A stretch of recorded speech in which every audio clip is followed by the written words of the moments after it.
Second period. Oh my goodness. 11-5. I have never seen this in my entire franchise mode life. How's it going, boys and girls? Data here, and welcome back to episode 14 of the Minnesota Wild franchise mode here at the beginning of year number 4, the 2023-24 regular season. In the last one, we had quite a big off season. We went through the draft where we drafted a new fan favorite, to say the least. A lot of the comments that we'll be going through today had a lot of love for this new first round draft pick. Bow down and pledge your allegiances to the new empire of Demetrius Kreider. He is a low elite defenseman, 18 years of age, 27th overall, 77 is his overall, so we're looking forward to big things from him. Aside from that, we had some changes just in personnel in general, as we had some players leave, like Tristan Jarry in free agency as he was costing too much. We had some new names come in, like Pavel Zacha, as well as our new starting goaltender, Ben Bishop. The main focus of our episode last episode was to get a starting goalie, and Ben Bishop fits the bill for the moment until our prospects can grow into the starting role, mostly headlined by Juho Markkanen, as well as Morozov and Wallstedt. Getting into the comments here, Pat, of course, long live the Republic of Korea. I'm looking forward to many great things from the Republic of Korea. Everyone kneel and pledge your allegiance to him. Jani-Pekka Savenius with a good one here. Pronouncing my hometown team Kalpa Kuopio absolutely made my day, Data. I hope I said it right, and I hope I just said it right again. Always happy to make the fans over in Finland happy. And you know what? A little foreshadowing. I think the fans over in Finland are going to be very happy with today's episode. But getting into the bigger issues that we're going to be facing this episode, in the last one, we kind of had to figure out what's going on with our center position here, our depth in our top 9 pretty much, our center depth. Marco Rossi is now up to an 86 overall, listed as a second line forward, but great chemistry it seems on the first line with Kaprizov and Greenway. A chemistry that doesn't really come out with Monahan due to his being a two-way forward. So we're thinking, let's try and maximize Rossi, Greenway, Kaprizov on the first line, but if that's out of the way, then we have to figure out what's going on in the second and third line. Monahan, two-way forward, doesn't really fit the chemistry, especially not in the second line, it seems like. Well, not too bad, but it's just the player type that kills it. As well as Elias Lindholm. He's on an expiring deal. He doesn't fit anywhere but the second line. He's kind of not really having space on this team anymore. And the other big question is defense. What's up with Leon Botter?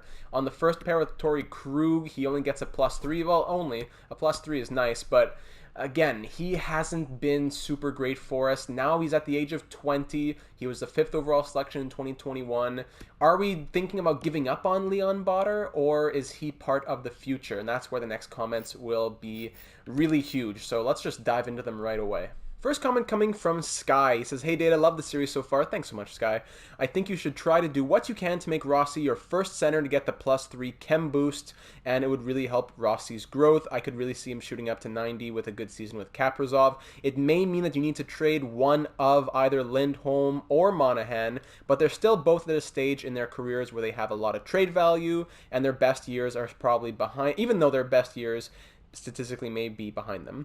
Could get a pretty decent haul in return, maybe even a blue chip prospect. Keep up the great work." Well, thanks so much, Sky. That's going to be one of the comments that we'll be focusing on, especially in this episode, but I think right off the bat I can say that yes, we really want Marco Rossi to be getting those first line minutes to maximize the chemistry. A major theme in these comments will be Marco Rossi on the first line. Also, thanks so much. There was a lot of great comments in this one, but I'm just going to try and focus on the ones that go into the suggestions in terms of trades and lineups. But again, guys, I love the comments. I love interacting with all you guys down there, and I love that we're really building this team together. Next comment coming from Mikey. He says, "You have to find a way to get Rossi on the +3. I think Monahan is the problem. He has a lot of trade potential, trade value.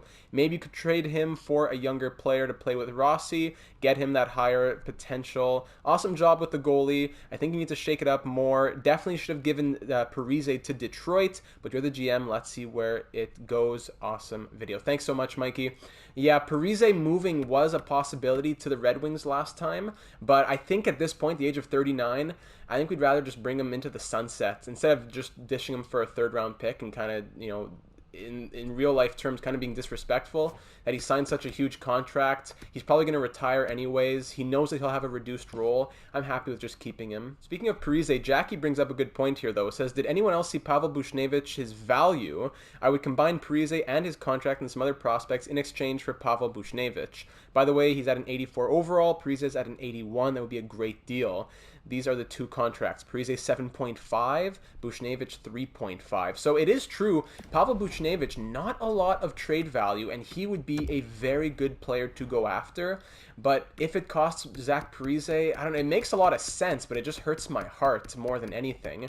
Buchnevich, I sent out the scouts to work on him, so we'll get back to this later on, but really not a lot of trade value and a great overall. Even though it's an expiring contract, I wouldn't mind getting Buchnevich re-signed. In previous seasons, he's gotten around, nothing crazy, around the 40-point mark pretty much every season. So if we were to put him on the third line, we could expect that from him. But either way, he is being scouted, and we'll probably get back. If we were to get Buchnevich, it would probably be in next episode. Once we go, we're probably going to do 41 games right to the halfway point this season, but definitely keep note of Pavel Buchnevich. Now heading over to the NHL Suggestions channel over on the Discord server. Be sure to join in. Link in the description for the Discord server where it's always a good time. L. Michaelac 67 likes the Bishop move. I think he's going to recover an overall. Nothing really to worry about. He's on the new coach train, even though he hates how the coaching dynamic works in NHL 21.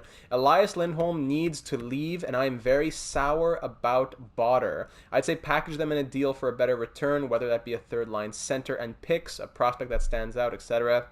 I've had some success with Kalen Addison, but mainly when he hits that 77-ish overall, which is, he's at 75 now. I use him as a scratch on the big league club, and he progresses faster. Maybe flipping Fiala and Hoffman will help with chemistry on the second line if you flipped Rossi and Monahan. I did try that. Instead of it going -1+1, it goes 0+1, as you can already see here. So we'll probably go like that if these were to be the lines to start the season.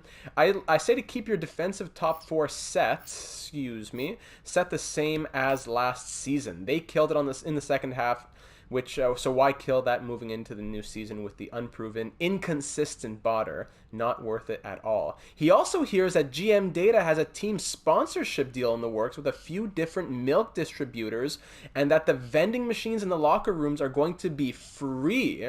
Can anyone substantiate these claims? Let us know. But the citizens of Minnesota keep seeing GM Data walking the streets with that best stash in the league, and it is really making people talk. So we'll have to think about that, and we'll have to revisit that. If you're part of the live streams, you know how much we love milk over here, but a good point about Leon Botter. If we could go Suter, Krug +5, or just keep Botter with Sergachev for the +1. I think, again, if these are the lines to start the season, I think I'd rather go +5, +1. I know it hurts to put Murray on the third pair, but I'm going to touch upon Murray in just a second. Once we get into Hobbsy's comment here, so huge shout out to Hobbsy. Very, very helpful and very thought-provoking. There's a reason we pay him the big bucks around here, and you're about to find out why. So first of all, Korea's a stud. We all love Korea. So about the coaching, he doesn't know if Sarno's the guy to go with. I'm going to touch on coaching a bit in a moment because the changes that we're going to make according to this comment are going to change the coaching situation. So I don't think Sarno is the guy that we're going to be hiring. Unfortunately, we can't see Marlowe's fit as head coach. I think it's around 50 to 55%, so he wouldn't work as the head coach either. But now for the lineup. After reading through some of the YouTube comments, here are some points that he's thinking. If the first line, Kaprizov, Rossi, Greenway, gives the +3, we have to make that move. The problem is Monahan doesn't really fit the second, Lindholm doesn't fit the third, and that's the interesting problem. If Monahan and Lindholm were both to be traded, then here's how the lineup looks with holes at second and third center. I don't think moving Zacha up would be ideal. Him and Bitten seem to have formed a dynamic duo based on preseason stats. Bitten for Calder, get that trending. Hashtag Bitten for Calder. Pavel Zacha, I could just look at it like this. 5 points in 6 games for Zacha, playing less than 10 minutes a night. Will Bitten, 4 points in 6 games, playing less than 10 minutes a night. So could be a Calder campaign for Will Bitten. You never know. Former Montreal Canadiens prospect. I like him very much. But that would require that one of, if not both of Lindholm and Monahan be traded for a center that can replace them in the lineup, which I don't exactly know how well that would work out. Centers on the block that could be possible replacements include Hurdle, Lambert, Zibanejad, maybe even Wenberg. I sent out scouts and watch listed those players. Goaltending, I'll briefly mention. Jones being the scratch is fine. Hunter Jones, that is. We need Morozov and Wallstedt to get playing time. Defense is intriguing, moving into the next section here. Currently lines up as Suter, Krug, Botter, Sergachev, Murray, Soucy, as we just saw, which is fine, but this is where things get interesting. Botter is in the last year of his entry-level contract and he needs to be re-signed. Or does he? So last year was pretty rough for old Leon, and he may have fallen out of favor with some fans. Michael. It should also be noted that as of this suggestion, Botter did not want to re-sign with the Wild. Here's where my suggestion gets interesting. So before it gets interesting, Leon Botter, right over here, does not want to re-sign. Currently in the $2.5 million range. It's not really a big deal, to be honest, because the old song and dance is just you can qualify him, get him in free agency, etc. But it is something to note. He doesn't want to re-sign. So say you trade Botter. What could you get in return? Well, I thought he was a winger, and it would ruin my suggestion. But no, the game says he's a center, so here it is. Nashville has a shiny new Brad Lambert on the trading block.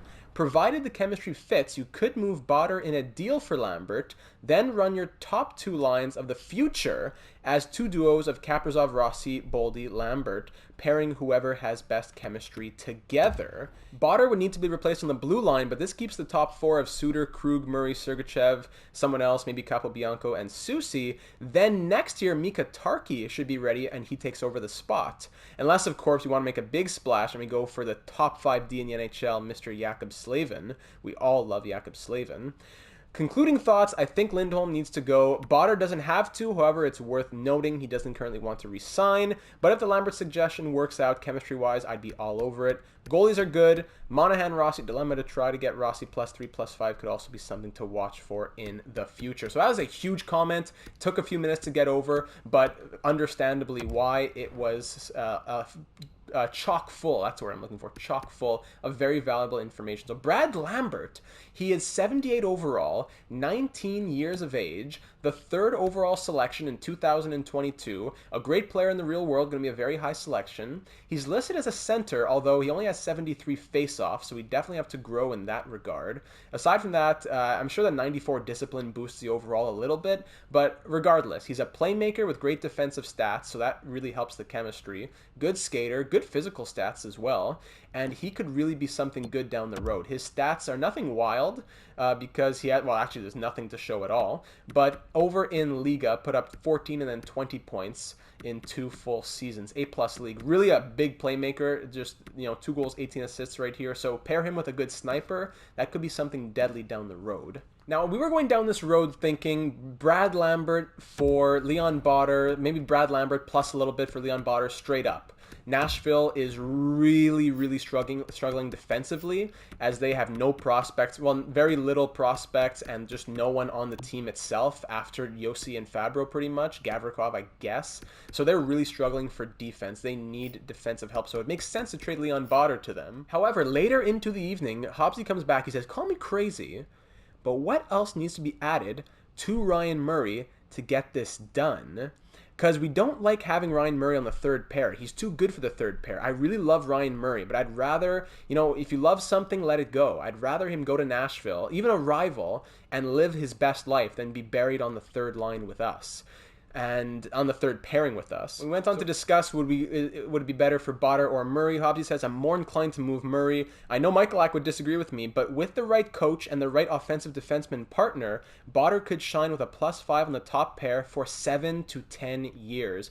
And this really makes me think of the Anaheim Ducks franchise mode where we had Mats Lindback in a very similar position, and he was paired with Cale Makar, and they were the best defensive pairing for over a decade in the NHL. So with all that understood, huge intro, we'll get to the simulation soon, huge intro, I think this is the deal that I'm looking at. I definitely want to go and get Brad Lambert from the Nashville Predators. I've done some pre-scouting to see what works, and it just really makes sense. So if we can get Brad Lambert, he would slot into our third line center position right now. By the way, with the chemistry, with our current coach, he fits the second line, which is great. but we're getting into the coaching right after. I'll touch on this. So he could be our third line center right now, grow into our future second line center, eventually push Monahan out the door, but that allows us to keep Monahan for the moment, move out Lindholm, where we weren't going to be able to sign him, move out Murray, where he was just getting buried on the third defensive pair. We get to keep Leon Botter, and we, as I just said, we get the future in Brad Lambert as well as a little more.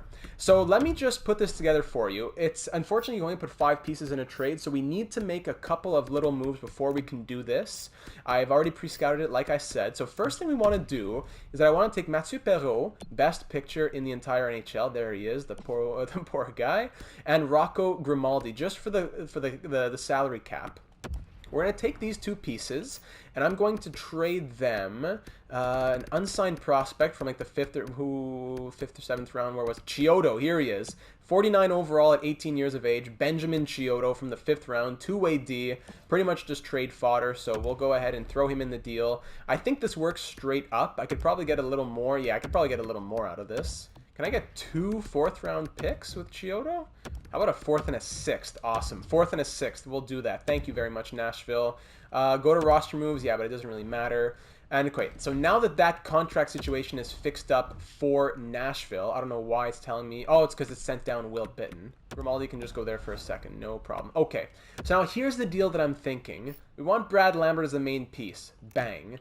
And left wing prospect right here, 76 overall, 22 years of age, also on the block, that is, Igor Afanasyev, 22 years of age, 76 overall, 2nd round pick in 2019, power forward. I like this prospect. He fits the first line if he'll ever make it to the NHL, but it's more that it would be good for the chemistry in the AHL to have a good power forward. Nice puck skills, well, whatever. If he turns into something, he turns into something.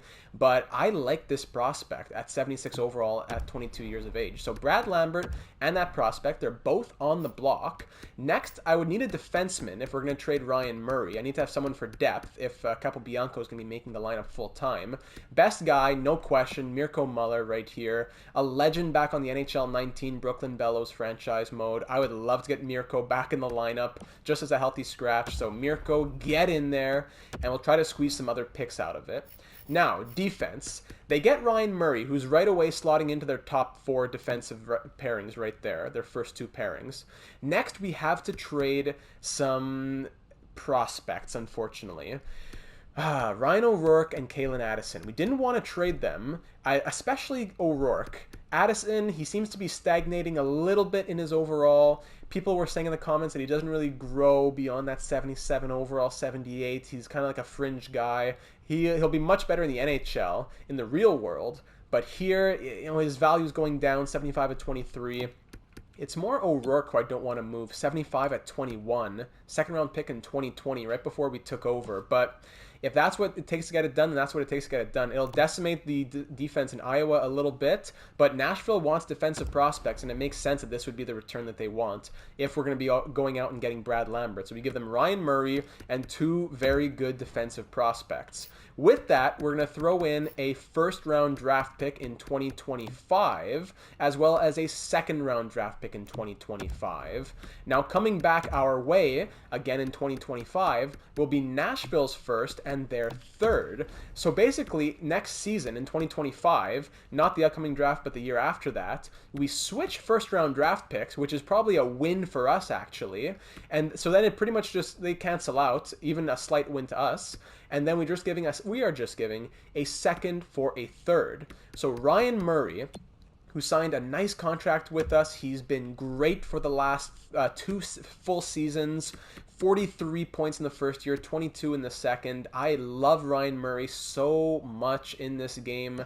He is just such a steady guy to have in there with that 4-star defense on a good contract for 3 more seasons. But Nashville needs him, and like I said, I don't want him buried on the 3rd pair. Addison, O'Rourke, the 1st and the 2nd for Lambert, Afanasyev, Mirko Muller, a 1st and a 3rd. I think this deal makes a ton of sense for us, and I don't think we can say no to it. And it just like I said, it just makes sense. We don't need to try and get Murray out of here. Nashville wants him. They need defensive help. Brad Lambert's on the block. We get good picks. Let's just pull the trigger right here, my friends. Let's do it. On behalf of the Nashville Predator organization, I accept your trade offer. We'll see you out on the ice. So a huge deal with a big divisional rival that we'll definitely see what's going to happen with it down the road when we face that defensive core in the playoffs or whatever. But a really big deal. Now, before we can move on, there is one more deal to get done. So next up, we need to move Elias Lindholm. I was looking at possible trades. Nothing really made sense. So I said, you know what? I'm just going to go to the trade finder and see what happens if we plug Elias Lindholm in. There's a lot of interesting offers that come, mostly of draft picks, second and a fourth, Dumba in a seventh, some prospects, a prospect and a third, prospect and a third, prospect and a third from the Avalanche, and then second and fourth, second and third, and then hold on, more prospects, even Shea Weber, Zaitsev third, Kubalik, and then, well, hold on, wait, something caught my eye here from Florida. This caught my eye. I said, who's this guy? Rodin. Don't I know that name? Why do I know this name? Nicholas Rodin. Nicholas Rodin. He was the 13th overall pick in 2023.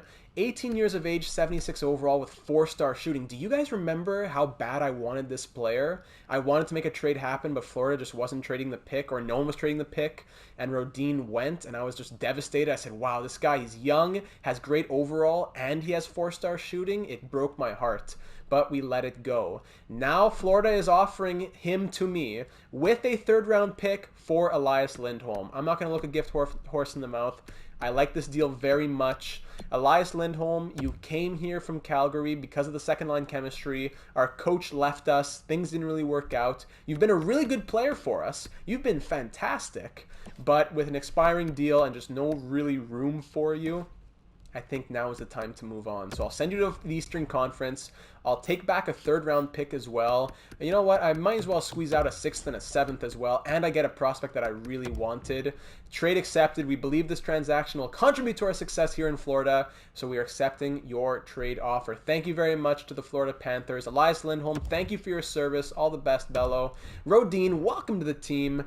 And let's fix these lines up and see how we're looking in the NHL and the AHL. Moving into this season. So just curious if we can dump Mathieu Perreault or not to anyone who would just be willing to take on his contract. If no one wants to give me a 7th-round pick for him, then he'll just stay in the minors and his contract will expire. Everyone has too many skaters. Okay, Chicago, 7th-round pick for Mathieu Perreault. Not there whatsoever. All right, Mathieu Perreault, welcome to the Iowa Wild. He'll be staying down there. So just to note, heading into looking at the lineups here, we are in a great cap situation right now, moving into having to make a lot of extensions soon.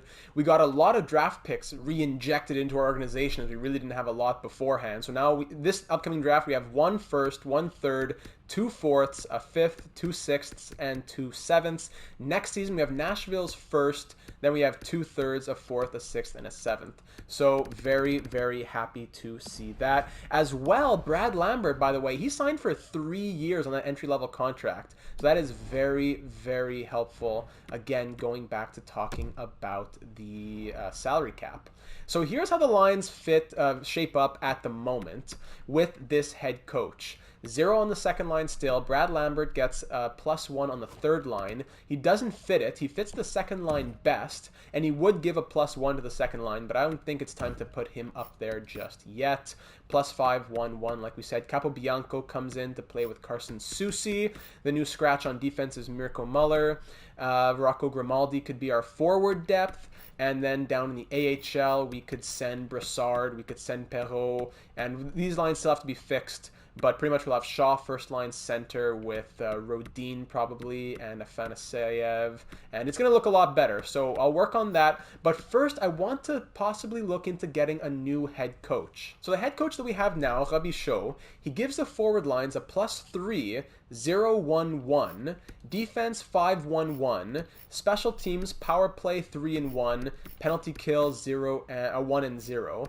But there's a coach out there who I believe would give a +5 to the first line, and that is what is really intriguing me, especially when you think about long-term lineup. So he's down here in NHL assistant coaches, actually. He's pretty far down. His rating isn't great, down at C-, but all the way almost at the bottom, here he is. Ed Stoll, bad ratings for everything pretty much, but he has the 68% team fit, loves Rossi, loves Boldy on the second line, which is helpful, likes Kaprizov very much, Doesn't like Monahan, which isn't a big deal since we'll probably trade him in a season or two. Sergachev doesn't like him that much either, which isn't great, but eventually he'll move to the top pair. Hopefully he'll like him more. And he doesn't like Parise that much, but again, another guy going out the door. Doesn't like Botter that much. Again, not a good thing. However, I've done my pre-scouting like I said, and if we were to get Stoll, even though it doesn't look good on the roster scheme fit, he gives better pluses and minuses than this coach. Like we said, forwards were 3-0-1-1. This coach gives it 5-0-0-1. So we get an extra +2 on the first line, but lose the +1 on the third line.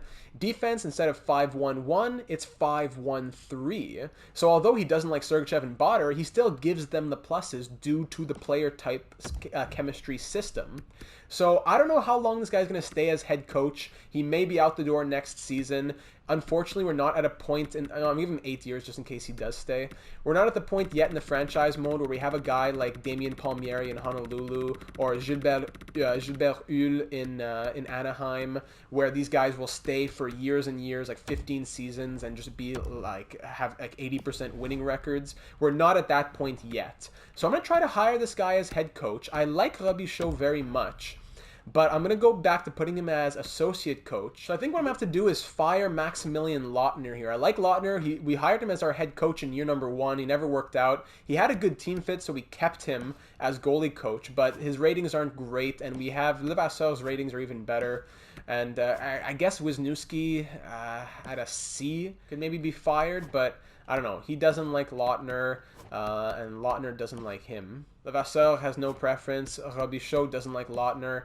I don't know. I guess it probably makes more sense to just fire Lautner instead of Wisniewski, since Wisniewski also has a good team fit. So I'm going to go ahead and do that. I guess in theory I could just demote him to AHL goalie coach at the moment, but I don't think that's really where he wants to be. I mean, we could always just put Zadorov as assistant coach. Lautner can be Patrick Marleau's associate coach. How about that? 48% staff chemistry. Yeah, that's not great. We'll figure that out later on. But anyways, Levasseur will be goalie coach. Levasseur can stay assistant coach. Wisniewski goes goalie coach. And Robichaud becomes interim head coach, which will be replaced by the new head coach. So that is a lot of different moving pieces right there. We're going to hopefully get the new head coach by the first game of the regular season and see how the lines look. We'll see in just a moment here. Please, nice. Ed Stoll, happy to join the team. Look forward to making an impact. Yeah, I sure hope so. Paying you 8 years, $850K. So now, like I said with the lineup, here it is. Bang! +5 on the first line. Kaprizov, Rossi, Greenway. Second line, not ideal. Hoffman, Monahan, Boldy. But Boldy, he loves Boldy. So put a second line of Boldy, Lambert, and then get a power forward in here like Greenway. That's a +3 in the future for sure. Third line, Parise, Lambert, Fiala. Fourth line, Bitten, Zaka, and Sherwood still gets the +1. Defense, +5, 0, and 3. Sorry, not 5, 1, and 3, 5, 0, and 3. Like we said, we could move things around. +1, +3, 1, 3, or 5, 1, 0, or 3, 0, 3. There's a few different combinations, but I'm not opposed to keeping Botter and Sergachev on the second pair. They're still 82 and 88 without the pluses. Special teams, I'll have to work on these, but +3, +1, yeah, don't worry about this. Have to fix it. But I think that's how I want to move forward with the lines. You know, it's not set in stone. This guy's our head coach long term anyway, so it's not a huge deal. I'm going to fix everything, NHL, AHL, special teams, all that stuff, and then we'll be back and ready to get this episode going. I know a lot of it is just organizational stuff. I hope that if you like that, then you're really loving this episode, but we're going to hop into simulation in just a moment. So I am liking these lineups very much. As we said, lineups stay the same here in the regular even strength, all like we had previously seen. Now come and look at the special teams. +3 and +5. That is huge for the power play here. We could have gone +5, +1, or +3, +3, but +3, +5 seems to be the best course of action, I believe. We could try and switch around to Monahan and Rossi, but then, like I said, +3, +3. So I think going down this path is optimal, even though it's 5 forwards on the second unit. Hey, gives a +5, 91 Rossi, 89 Greenway. I'm happy to have that. Over on the penalty kill, 0 and 0. That's okay with me. If it's a huge problem, maybe go out and get some better penalty killers or what, but it was in the negatives before. Just getting it to an even 0 with good defensive players, I am more than happy to have that. This first unit is great. All of them have good defensive stats here, 90 stick checking, all that good stuff. Suter, 89, he's a machine, he's a horse. Sergachev, 90 awareness, great stuff, no problems. Now over in the AHL, first 2 lines, the top 6, +5s for everybody. Bang. It comes at the expense of the bottom 6. We could go like +3, +3, +1, something like that, but to get the +5s, I think it's worth it to try and get Kovanov and Shaw growing, especially, even our new prospect Igor. Rodin does not fit anywhere, really. He could go on the first line and give it a +3. So actually, I'm kind of inclined to do that. We're not trying to grow Chekovich here, so +3, +5. Oh, that's tempting. I think I might do that just because I'm not really looking to grow Chekovich that much. I don't know. He has medium top 6 potential. 24 years old. So yeah, I am kind of looking to grow him.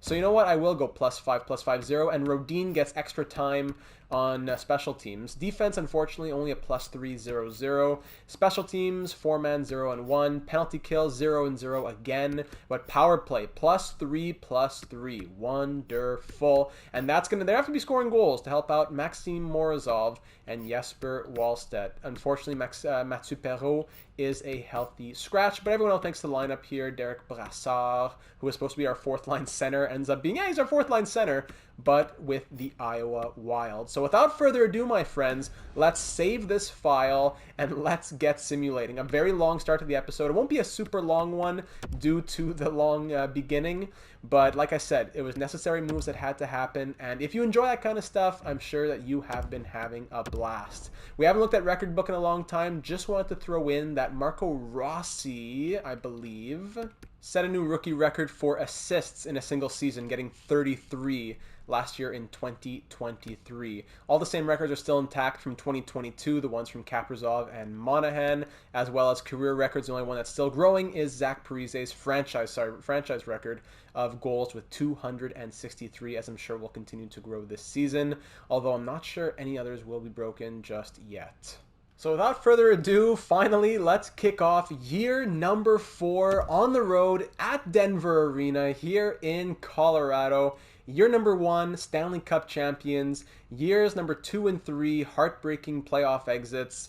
Let's get it done here. In year number 4, great chemistry, great names, and I'll just let the hockey speak for itself. Here we go. First period of year number 4. It is a 1-1 tie. Ryan Suter, the captain, starting us off, and Alex Newhook on our new starting goaltender, Ben Bishop, with 1 second left in the period. Second period, 2-1, as Zach Parise gives us the lead. There's that veteran presence. 2-1 Minnesota heading into the third, being outshot slightly, and then there is Mikko Rantanen on Juho Markkanen. Ben Bishop getting pulled for some reason, then Cale Makar gets a power play goal. Markkanen's first action with the Wild comes at a random moment, but Kirill Kaprizov ties it up at 3 with a power play marker with just about 5 minutes to go now. Shots very even, and Gabe Landeskog, and then Alex Newhook puts it away with a late third period collapse, as it was a 3-3 game, but we drop it 5-3 the final. What happened there with the goaltending is what I'm curious to find out, as Juho Markkanen got called into action right away. No injury, thank goodness. But I don't think Juho Markkanen ever played an NHL game, so that was probably his first ever taste of NHL action right there. Yikes. 4 saves on 8 shots. You hate to see that. So Bishop had 21 saves on, 22 or 23 shots, I suppose. Not sure why he got pulled, but yeah, that was his first taste of NHL action. We acquired him from the LA Kings. No, we did get him from the Vegas Golden Knights. We acquired him. He was drafted by LA, but then traded to Vegas, I suppose. And we got him from Vegas. Yeah, that's what happened. Yeah. So there's Juho Markkanen's baptism by fire into the NHL. Next game here. Now we're back at home for the home opener. Kevin Fiala, by the way, 2 assists in that one, as we're trying to really get him to grow this season, as well as Greenway on that +5 on the first line. Xcel Energy Center, back at home. Game number 1 at home to start the 2023-24 season. First period, 2-0 Detroit. Great. Michael Rasmussen, Throwback to Michael Rasmussen, his 8th-year extension, and Philip Zadina. Second period, no scoring. Being outshot 26-15. So I know this is super, super early, but maybe we should look for a coach who has good chemistry with the second and third line as well, not just put all of our eggs in one basket on the first line. But even then, the second and third line still have good overalls, so they should be able to get it done. Kevin Fiala putting us on the board and giving us life. Extended penalty kill that we kill off. Fantastic. 2-1, and we have no one to blame but ourselves, as Ben Bishop gave us a chance. 35 saves on 37 shots, but we only got 1 on 22 past Philip Grubauer, and we lose 2-1. Yikes. Bishop gets first star of the night, but we did not support him. So we need to get the scoring going here, as we start off the season 0-2. Not great at all. Let's get those first 10 games done, and we'll check back in. Let's go see the San Jose Sharks. Why not? Let's just do something in a couple of weeks away, 2-3 weeks away. We got to see Winnipeg before then, and we lose 5-3. Colorado Avalanche, we lost 5-3 last time. Now we lose 3-0. We are 0-4-0 to start the season. Vegas, what do you got for me? Igor, bruised ribs. Great. Wow. All of that hype just to be getting decimated right out of the gate. What is going on? Mathieu Perreault, there you go. You can play, you can play third line. Rodin to the top line. Vegas, come on, give me a win here. 4-2 win, boys. Let's go. 1-4, 9-1 win. There's the scoring. 6-2 loss, not good, but there's some scoring life. 3-2 shootout loss. Sven Barchi has a concussion. That's fixed up. Oh my goodness, got to go through every single thing. I said substitute all, did I not? Why do I need to go through and fix every single thing? These menus are just as slow as NHL 20. They're supposed to be fast menus. They were fast for the first 30 seconds. The menus are so laggy and sticky, it's unbelievable. Okay, that's done. Washington Capitals, 4-2 win. And then Colorado, Morozov and Sonnenberg for a third and a fourth. That is insulting. 9-0 loss. Great. So we've been outscored 17-3 in 3 matchups with the Colorado Avalanche. We are 3-6-1 to begin the season, and just got shamed 9-0 against Colorado. Here we go, up against the 2-7-0 San Jose Sharks. If we don't win this game, it looks like we're going to have more drastic changes. First period, 2-0. Palat and Meyer. I'm going to lose it. Second period, 5-1. Kiefer Sherwood scores the only goal for us. Wow. Chemlevski, Getzlaf, LeBlanc, all 3 power play goals within 4 minutes of each other. What are you guys doing? What are you doing? These penalties. What a joke. What a joke. 5-1. Power plays killed off. We're done. That's over. It's over. 8-1. 8-1! 8-1! What? Getzlaf, goal and 3 assists. What? 8-1. That means we got outscored 17-1 in these 2 games. And Brad Lambert has a sore foot. Good. Get out of the lineup, Brad. I'm going to need a new third line center. Send Brad down to first line in Iowa. I don't know what. I don't know what. Now I got to fix up these lines. Give me a second. What is going on this team? What is going on? 11 games played. 10 points for Fiala. 9 for Kaprizov. 8 for Greenway at a -8. Rossi at -9. A +5. He's got Rossi 91 overall. And he's a -9 with 7 points. Great. Parise. Krug -7 with a +5 as well. Suter -4. Brad Lambert 2 points and a -4. Susi -6. Botter -6. Everyone's a negative. Who's the best +- player? +1 for Mike Hoffman, +3 for... So it's the second line, basically. Only the second line is getting stuff done for us. Goaltending here. Wow. Wow, wow, wow. Ben Bishop, 892 save percentage, and Markkanen, a 714 save percentage. 6 goals on 21 shots in the games that he has appeared in. Wow. Wow. I don't know what to do. I'm not going to make trade changes just yet. Major lineup changes, but... Wow, that is shocking. Is it because of the head coach? Is it just because of the head coach? And then should I just go back to the +3 on the top line instead and bring back Robichaud and then just go like that? And I don't know. Should that be what we do? I mean, our head coach, he's a C-, yeah. Offense and defense are rated D. Does that really have that much of an impact, though? Does it really? I don't know. It's enough for me to be furious. And you know what? If if people say in the comments that it wasn't the problem, you need to get him back, we'll get him back. Ed Stoll, get out of this building. Don't take anything with you. We don't want to see you again. Don't write. Don't send any messages. Don't speak of us. Don't even say the Minnesota Wild. Get that name out of your mouth. We don't want to hear it ever again. Ed Stoll, goodbye. Robichaud, congratulations. You're back to, this time, interim head coach. I'm putting you interim.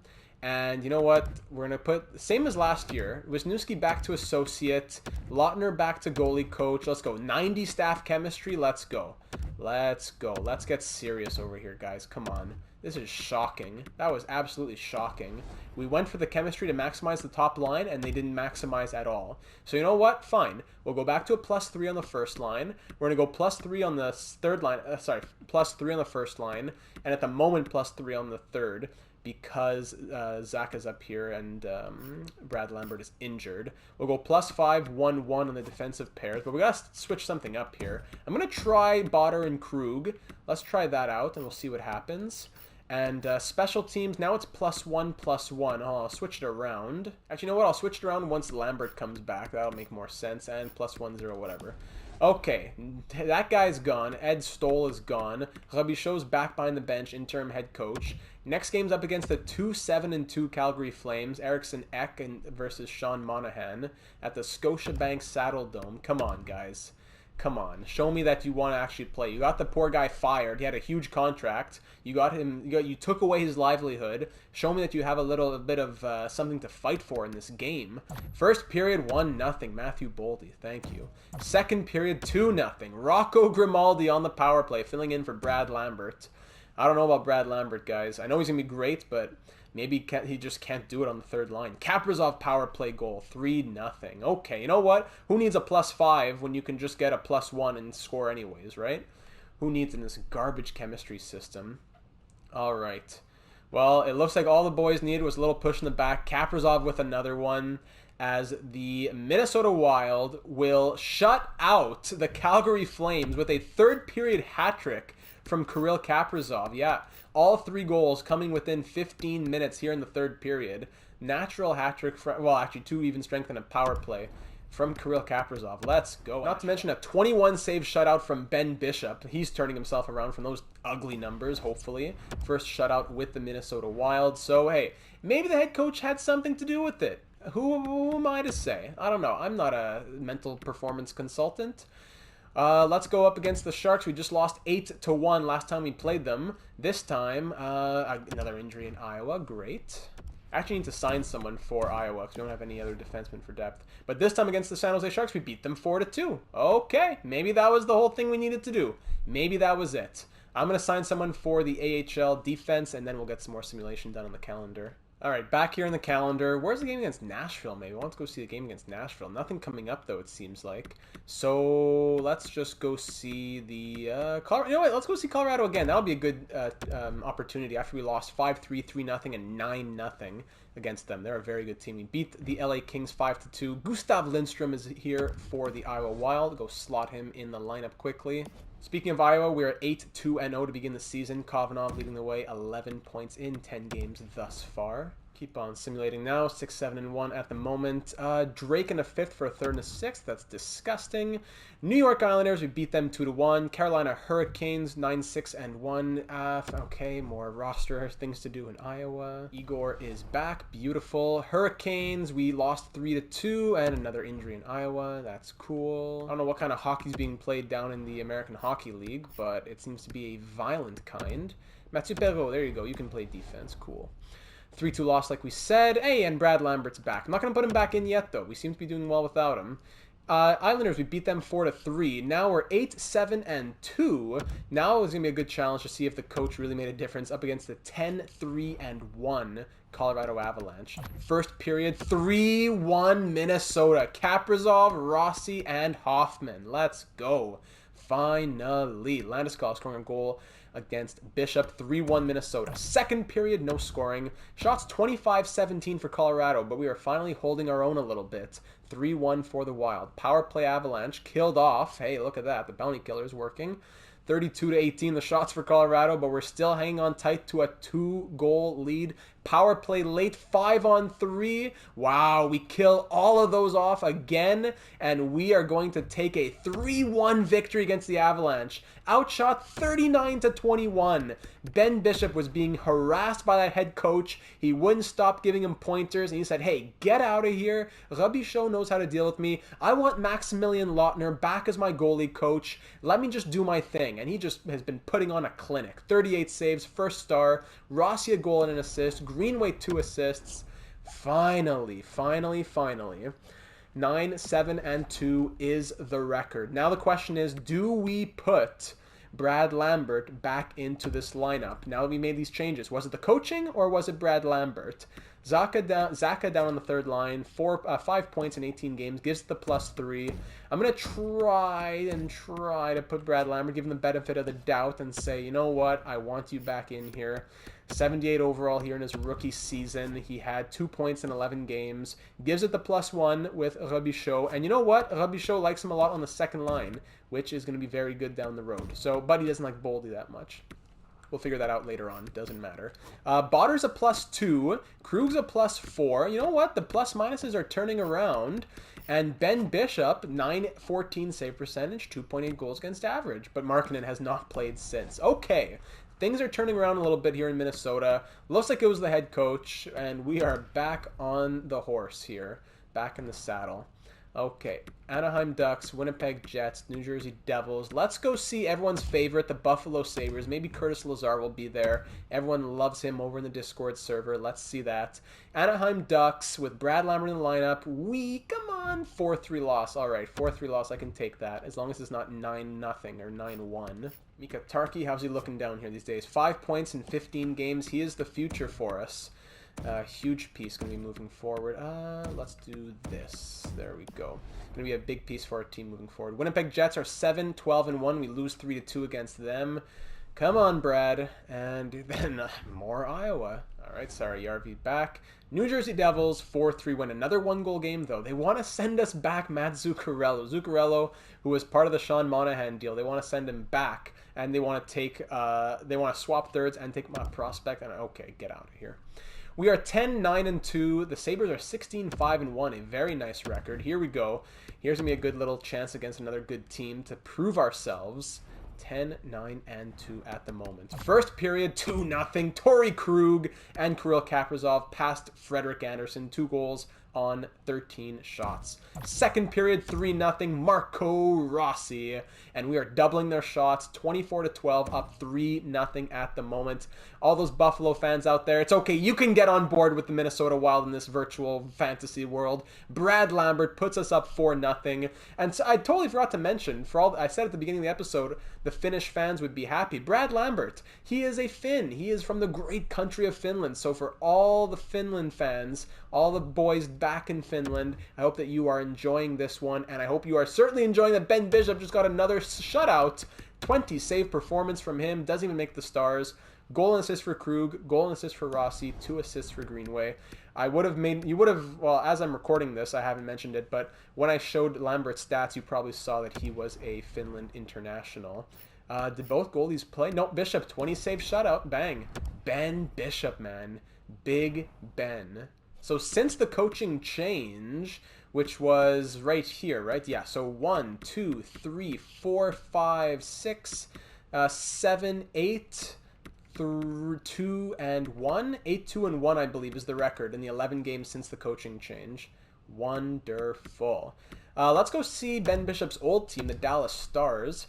After a few more games here, we'll see Tampa, then we'll see Vancouver. 5-4 loss, another 1-goal game here in the calendar sim, and then a 3-2 shootout loss. Dallas Stars are 10-9-3, another good matchup. This will be an evenly matched one.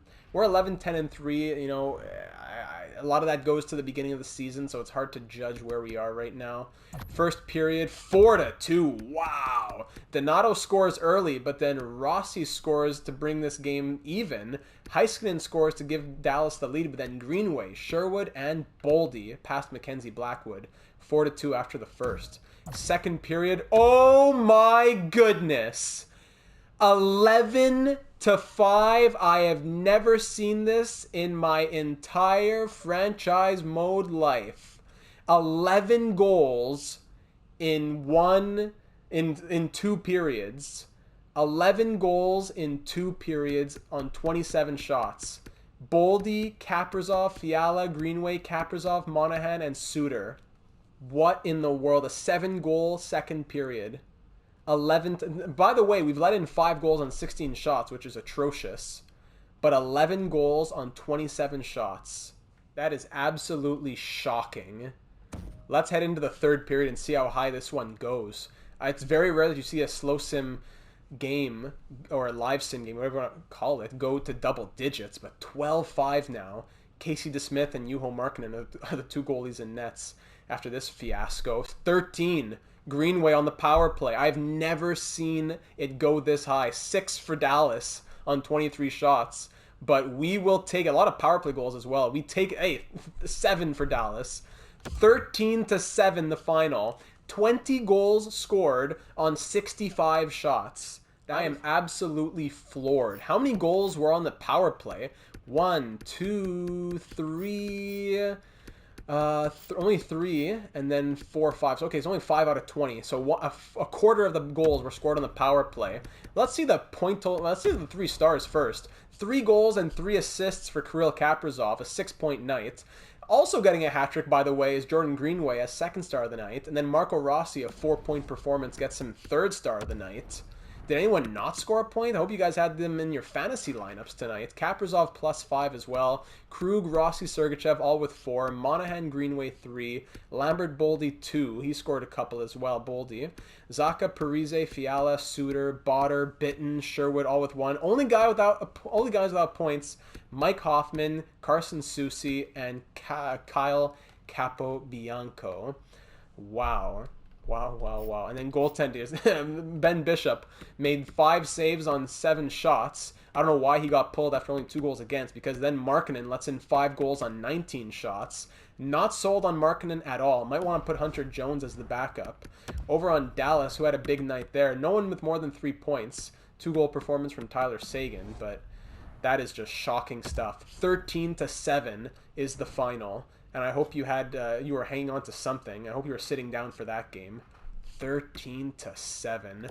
So speaking of a backup goalie, I am going to swap out Juho Markkanen. Very disappointing from him. It's okay for all the Finnish fans out there, though, because Brad Lambert is still here. We still have some Finnish representation. If anybody is wondering, it's not a very Finnish name, but there's that flag. And over on goaltending, Markkanen, currently at a .725 save percentage, 7.85 goals against average. Get out of here. Hunter Jones, you're in. Bishop's numbers are still fine, and we'll keep on simulating. So 25 games down, another 16 or so to go until we take a pause at the halfway point.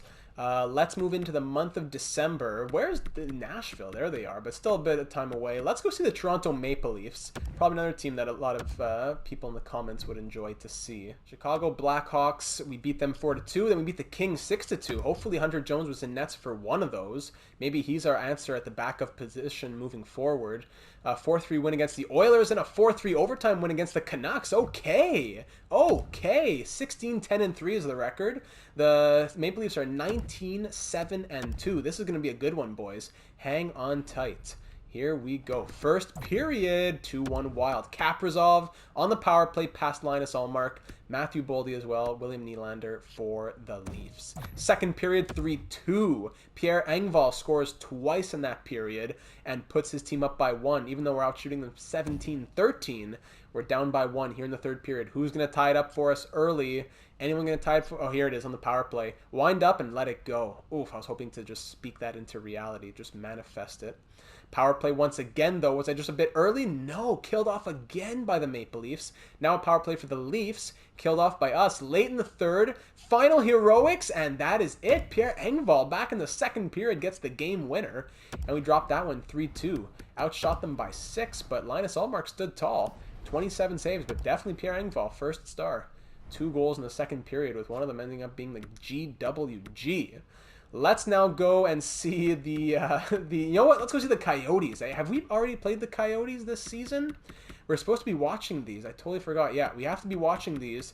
We want to make sure that we're constantly shaming Popovich, our old head coach who went to the Coyotes. We want to make sure that we're constantly shaming them. And it's at home as well. Oh, wow. The fans are going to be going ballistic again.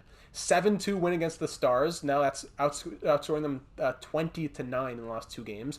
2-0 shutout win against the Jackets. 7-5 win again. It's just blowouts. That is 3 games, and we have scored 27 goals in 3 games against Dallas. What in the world?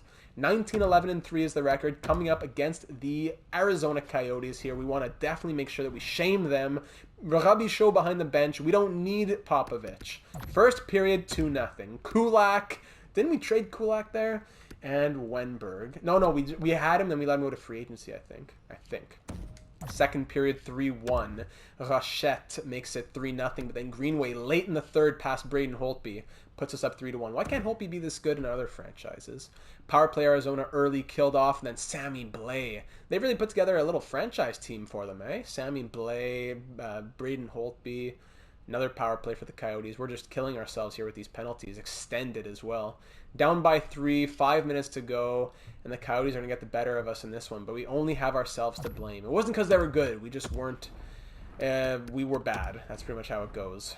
Braden Holtby only had to make 22 saves. Alrighty, but here's one that we're really looking forward to. We want to go see the Nashville Predators. We want to go check out Ryan Murray versus Brad Lambert here. I don't know if Addison or O'Rourke's in their NHL lineup. I doubt it. 2-1 win against the Blackhawks. Hunter Jones. By the way, 8-year contract for Hunter Jones. Love Hunter Jones. For Tyler Bertuzzi, I don't think so, boys. And a 4-3 win against St. Louis. Love it. The Predators are 21-11-2, almost identical to our record. We have one more loss than they have. They had an overtime loss instead. So here we go, simulating this one.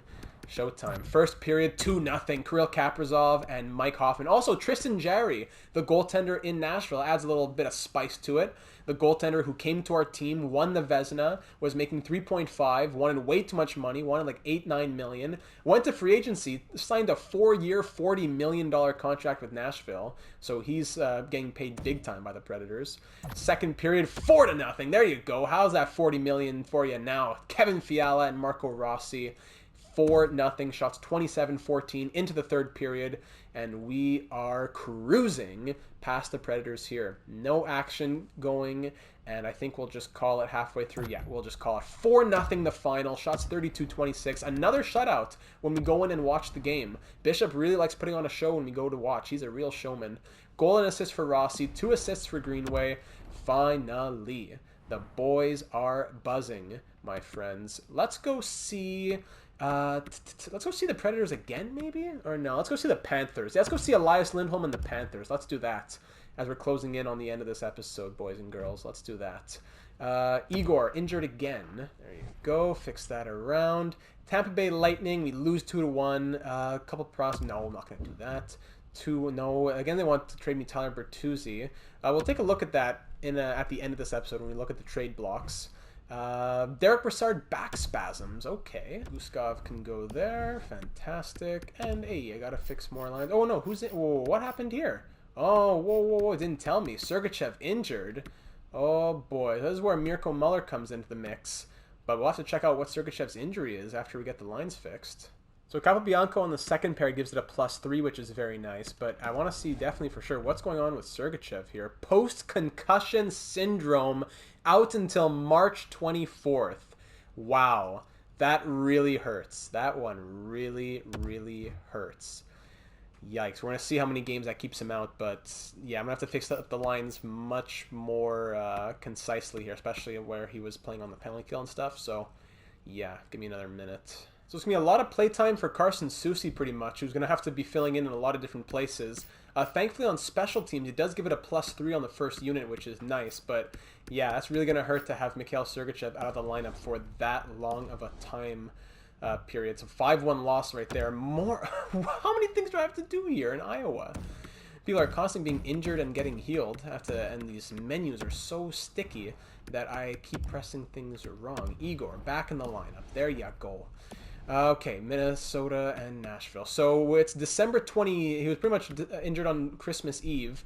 So it's pretty much a 3-month injury. So like a 8 to 12 week type of thing, probably. More. Well, we're not going to play him when he's playable. So probably more like a 12-week thing.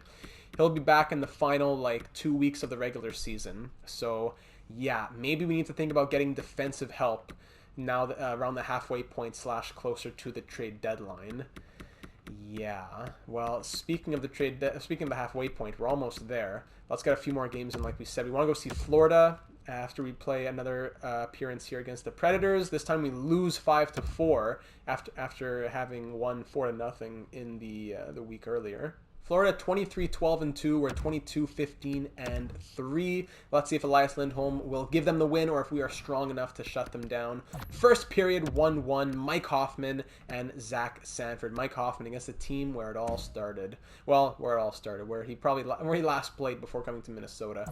Second period, hey, there it is. Elias Lindholm, then Grigory Denisenko, Andre Kasha, and Jacob Forsbacka Karlsson on Hunter Jones, who's now in nets.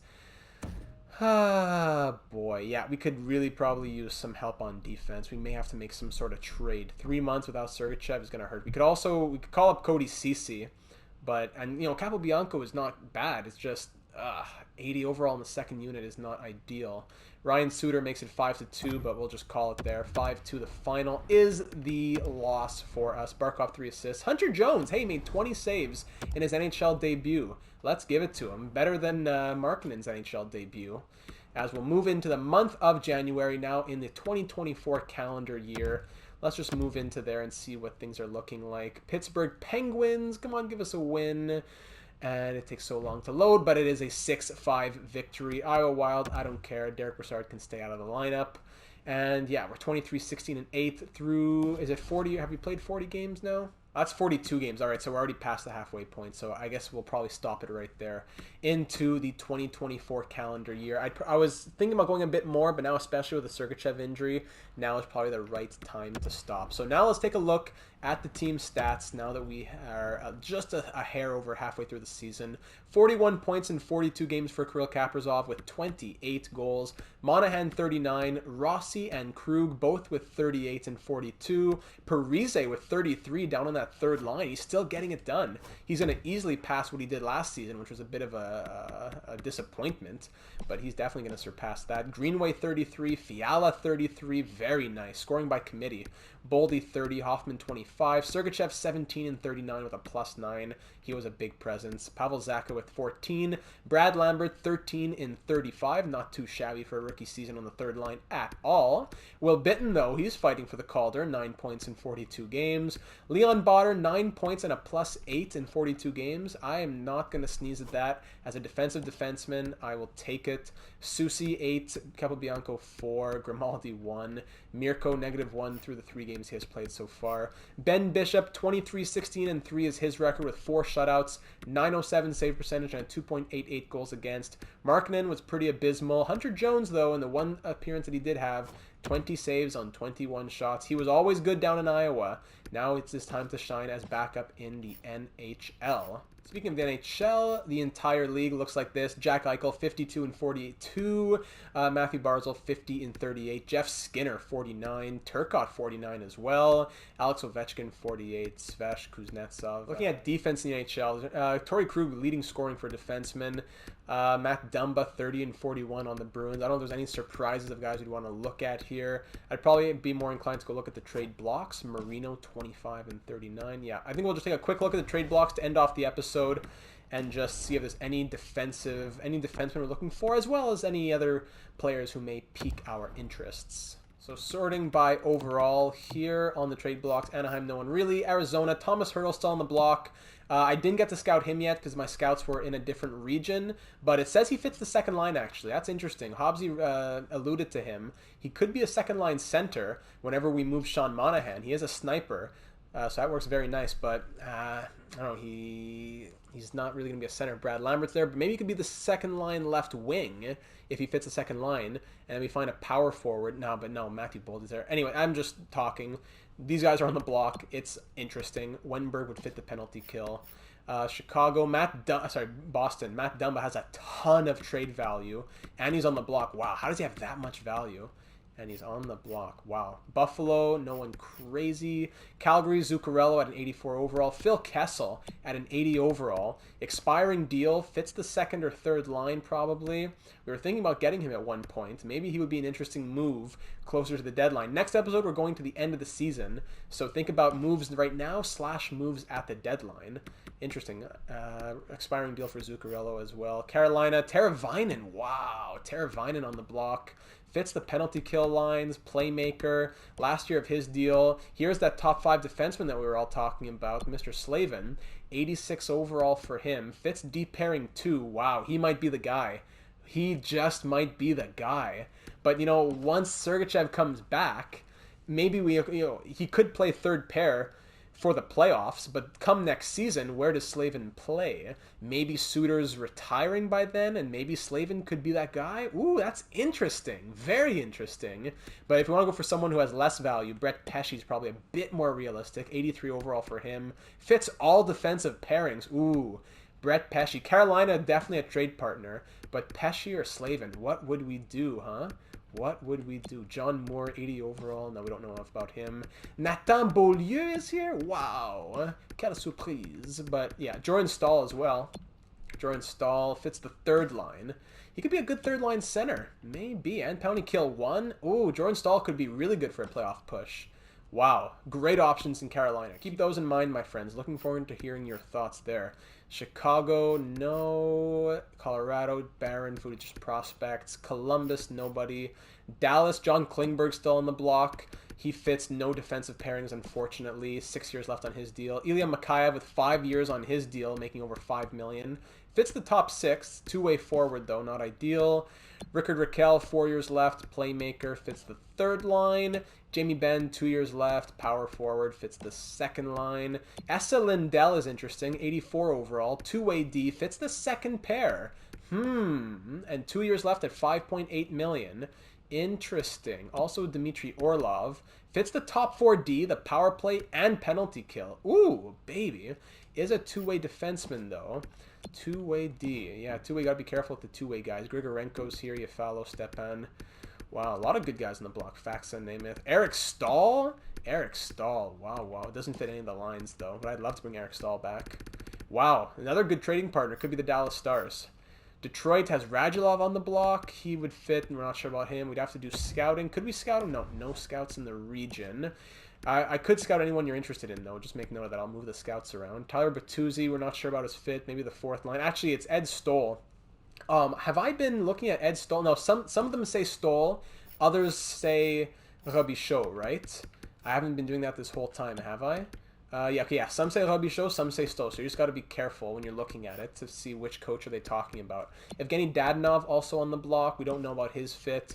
Chris Letang on the block, 81 overall. Again, with the wrong coach, though. So we'd have to scout some people here on Detroit if we were looking at them. Let me know about that. Edmonton, Florida, no. LA, Ryan Ellis, 4 years left, 87 overall. Robichaud says second D pairing and all penalty killing. Jaden Schwartz, 3 years left. Whoa, he really has no value, but doesn't fit any of the lines, unfortunately. Andreas Janssen, 1 year left, fits the PK. Tyson Barrie fits deep pairing 2 and all penalty kill. 4 years left for his deal. Kopitar, 1 year left at $10 million for him. And fits the third line. Interesting. Maybe third line for Anze Kopitar. We have the cap space to make it happen. It wouldn't cost a lot to get Anze Kopitar at all. He could easily be a third line center if you want to push Brad Lambert to the wing or to the fourth line or just for depth or I don't know what. It wouldn't cost a lot at all. Canadians have Shea Weber on the block. 3 years left for him. We're not sure about his fit. Predators have O'Rourke and Addison both on the block. Really smart. Really smart. You had no one to play in the NHL and you want to trade them. Addison made the NHL, 4 points in 41 games. O'Rourke's playing in with the Admirals, 14 points in 36 games for him. New Jersey Devils, Victor Olofsson, 5 years left at $13 million. How's that contract treating you now, guys? Patrice Bergeron on the block over on the Islanders. Fits only the fourth line, though. 2 years left. Eberle, expiring deal. Fits the third line. Interesting. Eberle, Kessel, kind of third line sniper kind of thing, maybe. Anders Lee fits the first line. Brian Rust fits the first line. And then it goes down from there. New York Rangers. So here are the Rangers that we were looking at. Ooh, it doesn't look like Bushnevich is on the block anymore. Did he get traded? Oh, it looks like he did get traded. Did Zibanejad also get traded? No, he did not get traded. So Zibanejad, we scouted him. He fits, oh, we're not even sure. Maybe the bottom 6. I'd have to look into what happened with Pavel Buchnevich, though, if we still wanted to go out and get him. I guess we kind of missed the boat on that. But again, there's not really room for a full roster player. It'll be more depth / injury / playoffs. We'll see what happens. Chris Kreider, though, on the block. Don't think we want him. Ottawa have Colton Parayko on the block. He's 85 overall. Maybe he fits all defensive pairings. I'd probably have to scout him a bit more. 4 years left at 5.4. Zaitsev, Haula, Kubalik. Interesting that these guys are on the block. David Savard. He fits, not sure. Eric Haula, all PK. All right, this is taking a long time, but it's worth it. If you're someone who enjoys looking at different possibilities and giving suggestions, this is worth it. Michael Matheson on the block. Fits all power play and all PK, but 3 years left at quite a contract. Same for Vlasic. Foligno on the block there. St. Louis have Schultz. Maybe Schultz? 3 years left? No, it's a crazy contract. No. Tampa Bay, nothing really. Toronto, nothing really. Vancouver, more prospects. Vegas, prospects. Washington, prospects. And Winnipeg, prospects. Okay, so there are the trade blocks, as well as here are the trade values of the players that we have in our organization.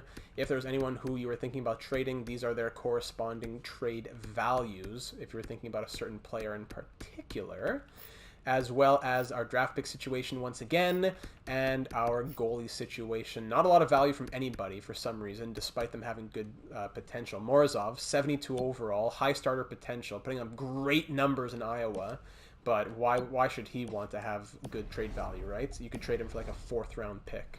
So that's just about it, my friends. Sergachev gone until March 24th. It's going to be a big hole to fill. If we fill it, what should we do? What should we trade? Who should we get and for what? And by the way, if we're just looking at rookie skaters as well, if we don't want to trade roster pieces, rookie skaters, these are how the potentials and the values of any rookies who we may want to trade. But I assume that it'll probably be more of a picks type of thing, because these prospects don't have a ton of trade value. It'd be tough to get one of the bigger pieces. So a lot of good names, but what would we trade for them? Coaching situations seem to work out with the Robichaud. I guess we'll keep rolling like that, but I'm looking forward to hearing your thoughts on anything and everything, as well as any contract extensions we should send out now that we have players who are expiring. Rossi and Boldy both want to resign, so maybe now is a good time to do it. 6 years at like 7.5 for Rossi. Maybe then Boldy could do 6 years of 5.2, something like that. Leon Botter still does not want to extend. It would be pretty costly. We could do 6 years, 5 point. Yeah, it wouldn't be bad. So let me know your thoughts on extensions. Probably just these top 3 guys. Everyone else would probably go to free agency. Mike Hoffman, now 34 years old. We could get him cheap, but yeah, I don't know about Mike Hoffman.